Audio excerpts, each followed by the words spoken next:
CUET PG में all India rank 1 डालने के लिए हमें 10 से 12 घंटे पढ़ना पड़ेगा, खुद को एक रूम में लॉक करना पड़ेगा, दोस्तों से मिलना बंद, सिर्फ और सिर्फ पढ़ाई पे फोकस, बिकॉज मैम वही एक तरीका बच जाता है।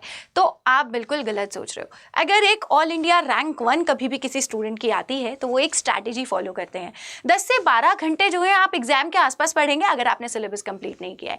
बट सिलेबस कंप्लीट करने के अलावा भी आज मैं आप लोगों को कुछ ऐसे 5 टिप्स बताने वाली हूँ जो आपकी हेल्प करेगी कि किस तरीके से आप जो है एक ऑल इंडिया रैंक 1 बन सकते हैं, या फिर ऑलरेडी जो स्टूडेंट्स ऑल इंडिया रैंक 1 लेके आए हैं वो कैसे आते हैं।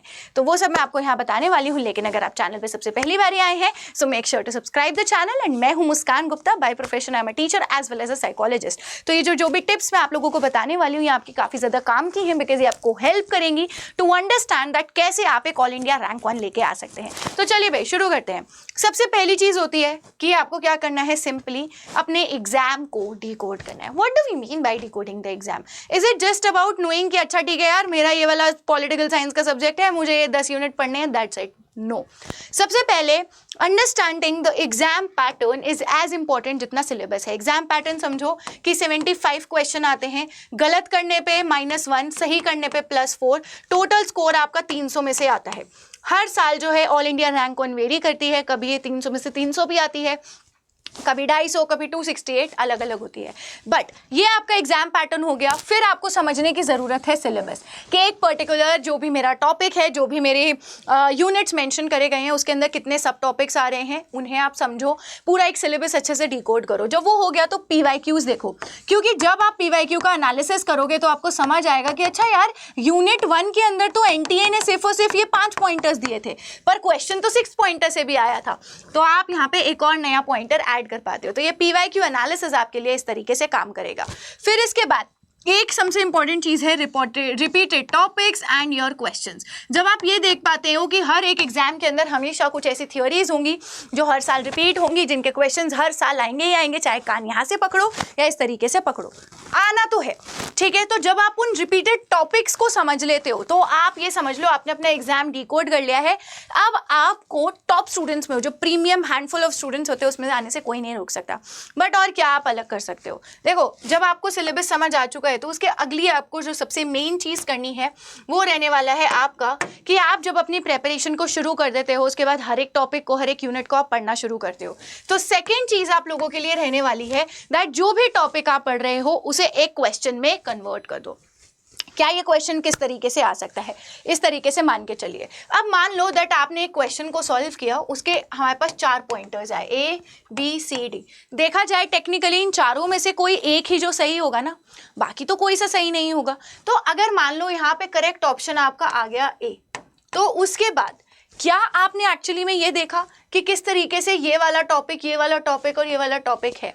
सोच के देखो, एक दिन में अगर 10 क्वेश्चन सॉल्व करते हो और अगर ये चारों पॉइंटर्स देखते हो तो एक दिन में 40 टॉपिक्स आपके प्रिपेयर हो जाएंगे। और साथ ही साथ क्या हो जाएगा, एक क्वेश्चन का यानी कि एक टॉपिक को आपको देखने का नजरिया 4 अलग पर्सपेक्टिव से भी समझ आ जाएगा। तो इसीलिए बहुत ज़्यादा इंपॉर्टेंट है दैट आप हर एक क्वेश्चन को टॉपिक में कन्वर्ट करो, हर टॉपिक को क्वेश्चन में कन्वर्ट करो, ठीक है। It is not just that आप जो है हर एक टॉपिक को क्वेश्चन में करो, इट इज़ वाइस वर्सा, ठीक है। ये दोनों तरफ जो है आपके लिए चलने वाला है। दोनों तरीके से आप इस तरीके से करेंगे, धीरे धीरे करके आपके टॉपिक्स जो है ज़्यादा प्रिपेयर होने शुरू हो जाएंगे। हो सकता है दैट किसी थ्योरी के अंदर कुछ और एक्स्ट्रा प्रिंसिपल्स हो, कंपोनेंट्स हो, वो भी आपको पता चलने शुरू हो जाएंगे। इसीलिए अड्डा 24/7 का ऐप जो है नीचे लिंक के थ्रू आप डाउनलोड भी कर लेना, बिकॉज वहाँ पे हमारे हर सब्जेक्ट के यूनिट जो क्वेश्चंस हैं, MCQs आपके लिए अपलोड भी होते हैं, ठीक है। जब आपको ये समझ आ गया हर टॉपिक को किस तरीके से क्वेश्चंस में कन्वर्ट करना है, तो तीसरी मेन चीज़ आती है ट्रैकिंग योर मिस्टेक्स। क्या आप एक्चुअली में अपनी गलतियों से सीख रहे हो? आपने क्वेश्चन सॉल्व करा, क्वेश्चन गलत हो गया तो आप आगे बढ़ गए, that is the very wrong thing जो आप अपने साथ कर रहे हो। बिकॉज अपनी मिस्टेक्स को ट्रैक करना इतना ज़्यादा इंपॉर्टेंट है जितना बाकी कोई और चीज़ को करना है। तो अपनी मिस्टेक्स को ट्रैक करो, ना कि सिर्फ आप अपने स्कोर पे ध्यान दो कि अरे भाई आज तो मेरे 300 में से जो है 290 आ गए। क्यों आ गए 290? बाकी 10 मार्क्स कहाँ गए? क्या आपने ये जानने की कोशिश करी अगले मॉक टेस्ट के अंदर आपका जो स्कोर है कहीं ना कहीं 300 में से कितना आ गया? 170 आ गया। आपको एक रियलिटी चेक मिल जाएगा। क्यों? क्योंकि इस वाले का लेवल जो था वो इजी था, इस वाले का लेवल डिफिकल्ट था, तो आपने अपनी मिस्टेक्स कभी ट्रैक ही नहीं करी। जब भी एक मॉक टेस्ट लगा रहे हो तो it is very very very important that आप अपनी मिस्टेक्स को ट्रैक करो। क्यों एक क्वेश्चन गलत हुआ, क्या ये किस तरीके का एरर है, ये सब चीज़ें आपके ऊपर पता होना ज़रूरी है। जब आप ये मिस्टेक्स भी पता लगा पाते हो अब आपको क्या करना है, आपको एक एरर लॉग मेंटेन करना है। What is this? क्या एक एरर लॉग मेंटेन करने से हमारा कुछ होगा? एब्सोल्युटली होगा। यहाँ पे आपको एक एरर लॉग के अंदर क्या करना है, मे बी आप ऐसा कर सकते हो, नोटबुक के लास्ट में लिख लो, जो भी टॉपिक्स जिनको लेके आप कंफ्यूज हो उनकी एक लिस्ट बना लो। एरर लॉग हो जाएगा, जब भी आपने क्वेश्चन किया गलत हुआ, इनकरेक्ट आंसर्स देखो, ठीक है, क्यों ये गलत हुआ वो लिखो, ये टॉपिक गलत हुआ, ठीक है, करेक्ट आंसर्स जो भी गेसिंग पे थे, तुक्का मारते हैं तो जय माता दी कर देते हैं, तो वो वाले लिखो। कंफ्यूजिंग ऑप्शन जब भी आप एक क्वेश्चन में कंफ्यूज हो रहे हो, इट मींस दैट आपकी थ्योरी, आपका वो जो पर्टिकुलर टॉपिक है वो अच्छे से प्रिपेयर नहीं हुआ है। मेरा ये मानना है, जब भी आप किसी सब्जेक्ट की प्रिपरेशन कर रहे हो, किसी भी थ्योरी की, किसी भी एग्जाम की, तो आपको जो भी थ्योरीज हैं इस तरीके से फटफट याद होनी चाहिए दैट आप आंखें बंद करो और उसके सारे प्रिंसिपल, सारे कॉम्पोनेंट्स ऑन टिप्स हैं। अगर वो चीज़ नहीं हो पा रही है, तभी आप गेसिंग कर रहे हो, तभी आपके कंफ्यूजिंग ऑप्शंस आपको लग रहे हैं, तो उन सब चीज़ों को लिखो, बिकॉज आपको याद रहेगा, it gives you a reminder कि मैंने ये चीज़ कंप्लीट नहीं करी है, राइट। फ्रीक्वेंटली जो चीज़ें आप भूल रहे हो, मे बी वो आपके लिए डिफिकल्ट है, मे बी उसके अंदर एक दो प्रिंसिपल्स भी आप भूल रहे हो, राइट इट डाउन, बिकॉज उससे अकाउंटेबिलिटी बढ़ेगी, आपको लगेगा वो चीज़ें कंप्लीट करनी है, तो आप उन पर फोकस करोगे। तो maintaining an error log is also very very important. अगली चीज़ इसके बाद क्या आ जाती है, भाई देखो, भूल जाओ उससे पहले जो है रिवाइज ही कर लो ना। क्या ज़रूरत है कि आप पहले कॉन्सेप्ट्स को भूल जाएं, फिर उसके बाद आप उन्हें दोबारा से पढ़ने बैठे। मैं मानती हूँ कि आपने एक टॉपिक को पढ़ लिया, आप भूल गए हो, तो दोबारा रिवाइज करोगे तो बहुत अच्छे से याद होगा, बट क्या फ़ायदा उस लर्निंग का, क्योंकि दोबारा आप उसे भूल जाओगे। So it is very important. हमारी साइकोलॉजी में कॉन्सेप्ट होता है फॉरगेटिंग कर्व का। वो पता है कैसे काम करता है? हम जब भी कोई चीज़ याद करते हैं, ठीक है, हमने कुछ नया सीखा, जब भी हम उसे सीखते हैं तो हमारी जो फॉरगेटिंग होती है वो शुरू के 24 घंटे में सबसे ज़्यादा होती है।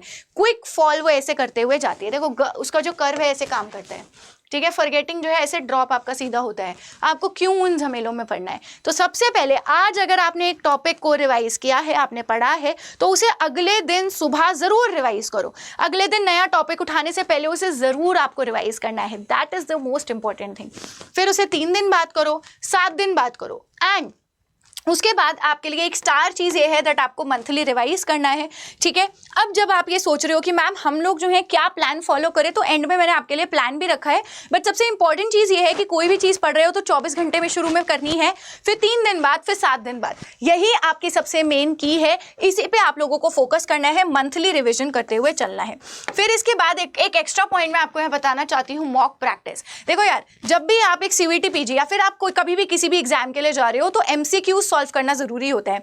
क्या आपके ब्रेन को आदत है कि 4 कोई ऑप्शंस देख के वो रिकॉग्नाइज कर पाए कि ये करेक्ट ऑप्शन है?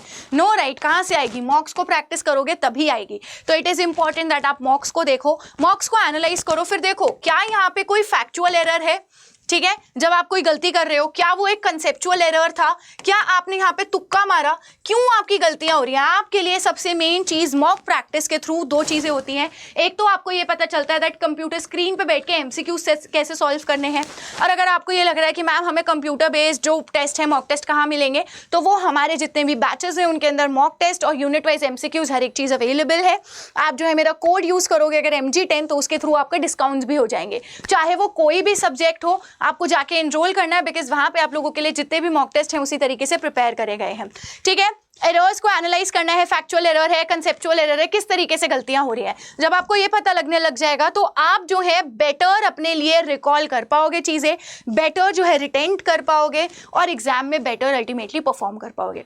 Because it is not the game about कि आप 12 घंटे बैठ के सिर्फ बुक्स को देखते रहो, नहीं। इट इज़ अबाउट कि आपने क्या क्या और प्रैक्टिसेस करी हैं पढ़ाई में, जिससे आपके जो कंसेप्चुअल चीज़ें हैं या जो भी फैक्ट्स आप याद कर रहे हो वो आपके ब्रेन के अंदर कंज्यूम हो रहे हैं, वो आप याद रख पा रहे हो और एग्जाम में उस तरीके से परफॉर्म कर पा रहे हो। बिकॉज जो भी आपके MCQs एग्जाम्स होते हैं, इट इज मोर अबाउट कि आप किस तरीके से प्रैक्टिस कर रहे हो, कितना ज्यादा जो है आप रिपीटेशन पे काम कर रहे हो, ठीक है। आई अंडरस्टैंड दैट आपके सेमेस्टर एग्जाम्स होंगे, कुछ स्टूडेंट्स ऐसे होंगे जिन्हें प्रिपरेशन करते करते घर का काम करना है या अलग अलग रिस्पॉन्सिबिलिटीज, बट फिर भी ये जो 5 चीज़ें मैंने बताई ये आपको करनी है, और कहीं ना कहीं अभी इस टाइम पे 3 से 4 घंटे देना शुरू कर दो। जैसे जैसे एग्जाम आने लगेगा और फिर उसके बाद मान लो 6 से 7 महीने 6 से 7 तो अभी 8 ही महीने अभी से बच गए हैं, जब आपके 6 महीने बचेंगे एग्जाम में तो आपका ये टाइम डबल हो जाना चाहिए। एंड बाय द एग्जाम, जब एग्जाम आपका बिल्कुल नियर होगा तो अप्रॉक्सीमेटली 7 to 8 आवर्स आपको देने हैं। अगर आपको ऐसा लग रहा है मैम पीजी एग्जाम में इतना टाइम देके क्या करना है, तो यू आर रॉन्ग, बिकॉज यहाँ पे टाइम देना आपके लिए बहुत ज़्यादा ज़रूरी है। साथ ही साथ ये कुछ प्रैक्टिसेस आपको फॉलो करनी है। जब आप ये करेंगे तो आपको पता चल जाएगा कि आपकी जो स्ट्रैटेजी है उसके अंदर कितना ज़्यादा आप ये चेंज करोगे तो डिफरेंस आएगा। क्या आप एक प्लान फॉलो कर सकते हो? देखो मंडे टू थर्सडे जो है, जो भी आपके नए टॉपिक्स हैं उन्हें रिवाइज करो। जैसे मैंने बताया, मंडे को जो पढ़ा उसे ट्यूसडे को रिवाइज करो, फिर नई चीज़ पढ़ो। ट्यूसडे को जो पढ़ा फिर उसे वेडनेसडे रिवाइज करो। इस तरीके से रिविजन अपनी करते चलो। मंडे टू थर्सडे अभी आप पढ़ाई करेंगे नए नए टॉपिक्स की, फिर इसके बाद फ्राइडे आप रखोगे कोई भी वीक टॉपिक्स। हो सकता है आपने जो लास्ट वीक में पढ़ाई करी हो वहाँ पे आपको कुछ एरर्स दिखे हो, आपको लगता हो कि उसका रिविजन करना है, वो कर लो। वीक टॉपिक्स आपके कोई है, कोई एक पर्टिकुलर टॉपिक है जो आपको पता है ऑलरेडी आपका बहुत खराब है, उसे रिवाइज कर लो। कभी कभार आप इसे वीक टॉपिक्स कर सकते हो, कभी कभार आप इसे बदल के स्टार टॉपिक्स कर सकते हो। स्टार टॉपिक्स मींस यार ये वाले टॉपिक्स तो जरूर आएंगे, तो आज चलो मैं इनकी रिवीजन कर लेता हूँ। फिर पूरे वीक में जो रिवाइज किया है, फिर जो भी पढ़ा है उसे सैटरडे को रिवीजन करो, बिकॉज रिवीजन करना बहुत ज़्यादा ज़रूरी है।